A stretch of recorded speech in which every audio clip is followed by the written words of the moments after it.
আমি এমনি খুব টেনশনের মধ্যে আছি। টেনশন? কিসের টেনশন ভাবি? টেনশন কিসের? আর আপনার ভাইয়ের কথা বলবেন না। এই দুই ফ্রড মিথ্যা পরিচয় দিয়ে আমার মেয়ে দুটোকে ফুসলাতে এসেছিল। আমরা বিয়ে করতে চাইনি, আমাদের জোর করে বিয়ে করাতে হচ্ছিল। আচ্ছা আলতু ভাই, কাজী সাহেবকে কে আনতে বলেছিল? এ কি আলতু, তুমি এখনো দাঁড়িয়ে আছো? থানায় গেলে না? আমি বুঝতে পারছি না স্যার। তোমার এত কিছু বুঝতে হবে না, তোমাকে বলেছি থানায় যেতে, থানায় যাও। কোন থানা যেতে হবে? চলুন। জলি, আমার ভালোবাসা মিথ্যে ছিল না, আমি এখন যাই। আমিও যাব। কি? আসি মলিক, আমার ভালোবাসা মিথ্যা ছিল না। আমিও তোমার সাথে যাব। মানে আমার কথা কি তোমাদের কানে যাচ্ছে না? হ্যাঁ, আমি না বলেছি কোনো প্রতারকের সঙ্গে তোমাদের বিয়ে হবে না। আমি বিষ খাবো। আব্বা, আমি কিন্তু ছাদে থেকে লাফ দিব। কালা কালা, জলি মলি, ওদেরকে বারোজ। আচ্ছা আচ্ছা, আপনি একটু শান্ত হন। মানে আমার মনে হয় এখন ধমক দিয়ে কোনো লাভ হবে না। দয়া করে আমার পারিবারিক বিষয়ে আপনি নাক গলাতে আসবেন না প্লিজ।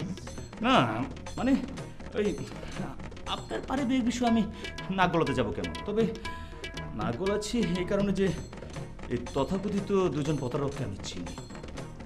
চেনেন? হ্যাঁ চিনি, তবে ওরা আপনার সাথে যে কি প্রতারণা করেছে তা আমি জানি না। আর ওরা আমার ছোট ভাইয়ের মতো, আমি ওদের নারী নক্ষত্র সব জানি। ওরা শিক্ষিত, মার্জিত, ভদ্র ফ্যামিলির ছেলে। ওরা সৎভাবে বেঁচে থাকার জন্য, মানে ঠিকভাবে বেঁচে থাকার জন্য ওরা পরিশ্রম করছে, চেষ্টা করছে, তদবির করছে, স্ট্রাগল করছে, সংগ্রাম করছে। ওরা তো আর চুরি, ছিনতাই, রাহাজানি এসব করছে না। বাহ, আপনি তো খুব ভালো বক্তৃতা দিতে জানেন। আপনি তো উকিল হওয়া উচিত ছিল। আপনি কি জানেন হ্যাঁ, এই দুই ফ্রড মিথ্যা পরিচয় দিয়ে আমার মেয়ে দুটোকে ফুসলাতে এসেছিল।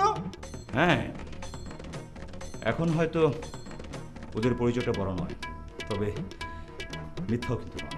তবে আমার বিশ্বাস যদি ওরা এইভাবে সংগ্রাম করে, পরিশ্রম করে, স্ট্রাগল করে, একদিন ওরা বড় হবেই।